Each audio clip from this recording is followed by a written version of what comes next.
Ciao a tutti e benvenuti in questo nuovo video. Oggi vediamo insieme come realizzare la pallina decorativa natalizia che avete intravisto nelle slide. Prima di passare all'occorrente e al vero e proprio tutorial, vi invito a iscrivervi al canale qualora non lo aveste ancora fatto, ad attivare la campanella per non perdere nessuno dei miei video ed anche a lasciarmi un like.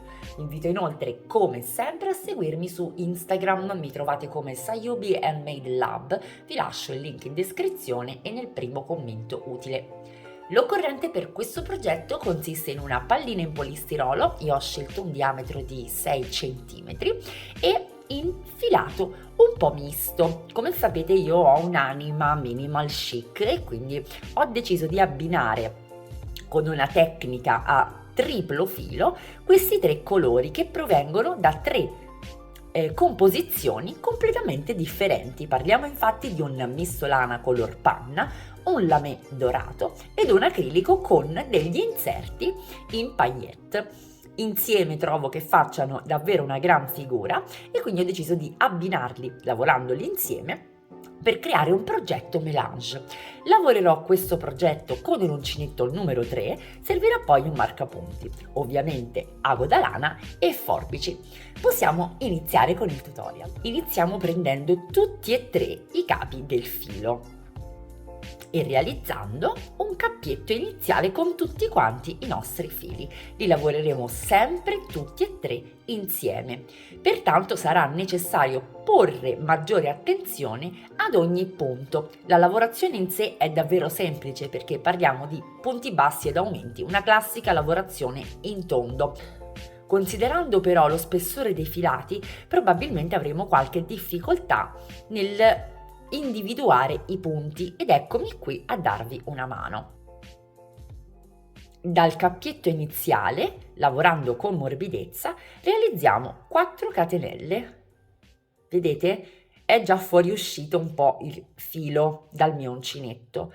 È qui che presto particolare attenzione e lo reinserisco. Ogni volta che capiterà è una piccola accortezza per ovviamente realizzare un progetto particolare come questo. Una catenella, ne realizzo altre 3, sempre lavorando con morbidezza. 2, 3. Ho un totale di 4 catenelle sul mio nodino iniziale. Ora rientro nella prima catenella che ho eseguito, accertandomi di prendere tutte e tre le colorazioni del filo ed eseguo una maglia bassissima. Vedete, siate delicate e vedrete che non avrete alcun tipo di problema. Ed eccomi con la mia variante dell'anello magico. A questo punto realizzo una catenella e rientro nel foro che ho creato chiudendo insieme le mie catenelle. Per individuare il foro andiamo ad allargare la lavorazione e molto facilmente riusciremo a capire dove inserire l'uncinetto. Avendo un passaggio agevole, sapremo con certezza di aver individuato il punto esatto dove inserirci. Da qui, sempre morbide, realizziamo dentro questo anello 6 maglie basse. Dopo la prima marchiamo immediatamente il punto per non avere difficoltà ogni volta nelle chiusure di giro. Come vedete i punti sono un po' complessi da individuare, quindi in questa maniera ci togliamo un sacco di difficoltà. La prima maglia bassa l'ho eseguita, ne vado ad eseguire altre 5 dentro al foro.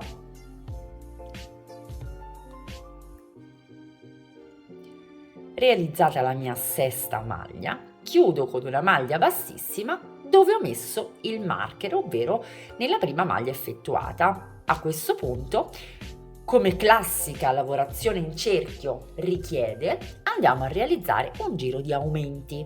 Di conseguenza togliamo il marker e in ogni punto che ci troviamo disponibile realizziamo 2 punti bassi.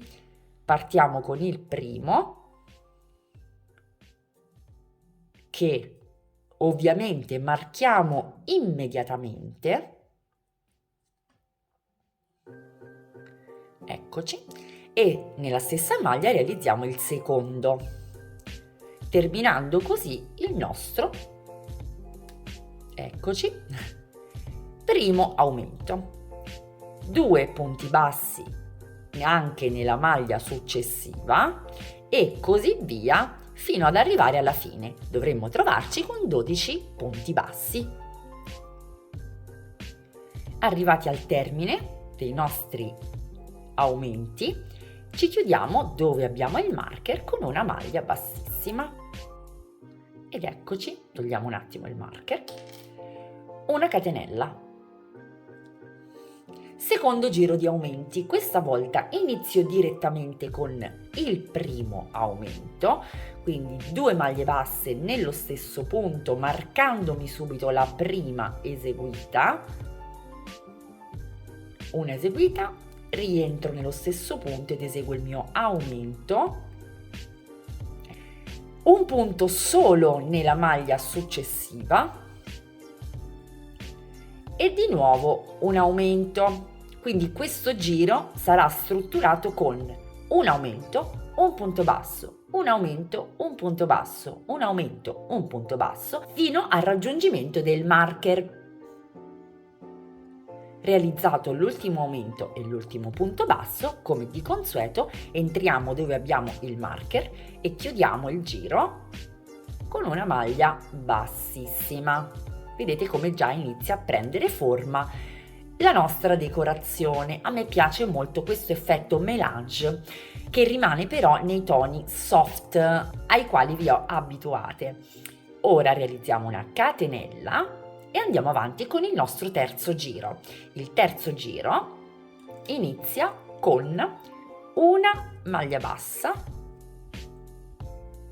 che andiamo subito a marcare, seguita da un'altra maglia bassa nel punto successivo,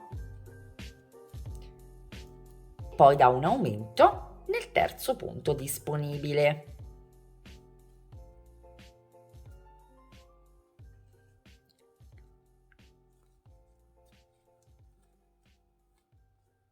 Continuiamo la nostra sequenza: una maglia bassa, una seconda maglia bassa nel punto successivo ed un aumento nel punto immediatamente successivo. Dobbiamo ripetere questa sequenza costituita da 2 maglie basse ed un aumento fino al termine del nostro giro. Ci agganciamo nel punto dove abbiamo messo il marker e terminiamo come di consuetudine il nostro giro con una maglia bassissima. Realizziamo una catenella e andiamo avanti con un altro giro di aumenti strutturati in un'altra maniera. Ora cominciamo subito con il nostro aumento.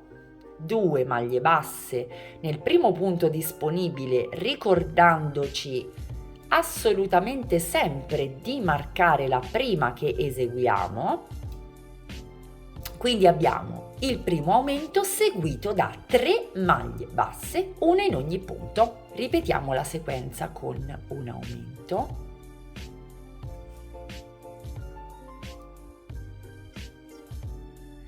e 3 maglie basse, una in ogni punto disponibile. Continuiamo così fino al termine del nostro giro. Chiudo il mio giro dove ho il marker con una maglia bassissima. Tolgo il marker per un attimo.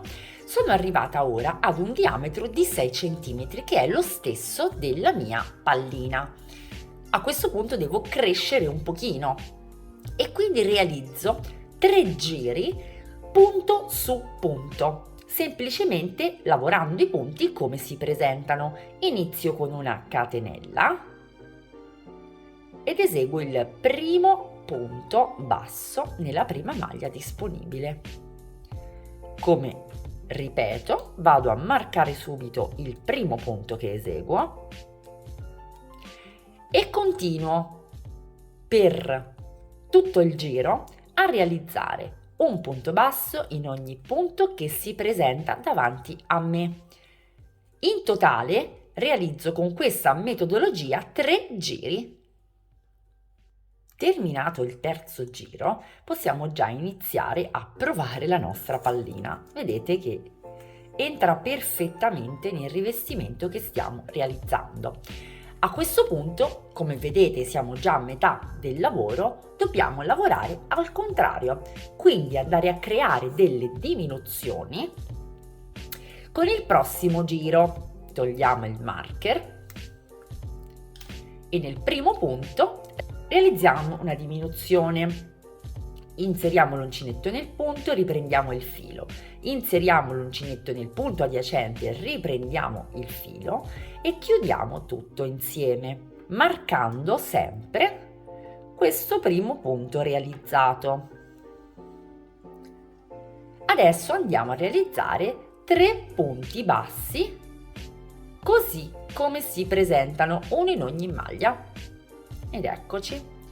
È arrivato il momento di effettuare un'altra diminuzione.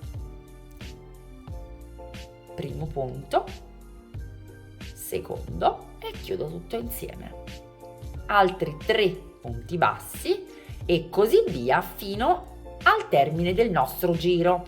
Una diminuzione e 3 punti bassi.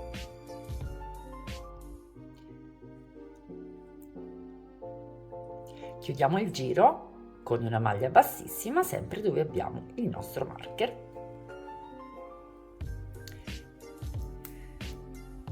Togliamo il marker, giro successivo, una diminuzione, 1 e 2 punti, chiudendo tutto insieme e marcando. Il giro viene da sé. Dobbiamo andare a scalare il numero di maglie che intercorrono tra un aumento e l'altro. Se prima abbiamo realizzato una diminuzione e 3 maglie basse, ora realizzeremo una diminuzione e 2 maglie basse.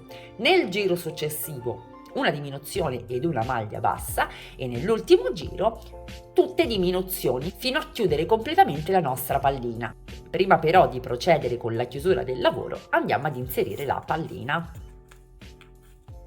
Proseguiamo come vi ho spiegato, quindi andando a ridurre il numero di maglie basse tra una diminuzione e l'altra fino a concludere la nostra lavorazione chiudendoci con le ultime diminuzioni. Vi faccio vedere come lavorare attorno alla pallina. Per chi fosse un pochino meno pratica, ci inseriamo nel punto e andiamo con la nostra diminuzione, in questo modo. Man mano davvero prenderete confidenza e vedrete che sarà molto semplice. Ci vediamo quasi alla fine. Eccoci addirittura di arrivo, mancano gli ultimi 2 punti, sempre con morbidezza vado ad eseguire l'ultima diminuzione.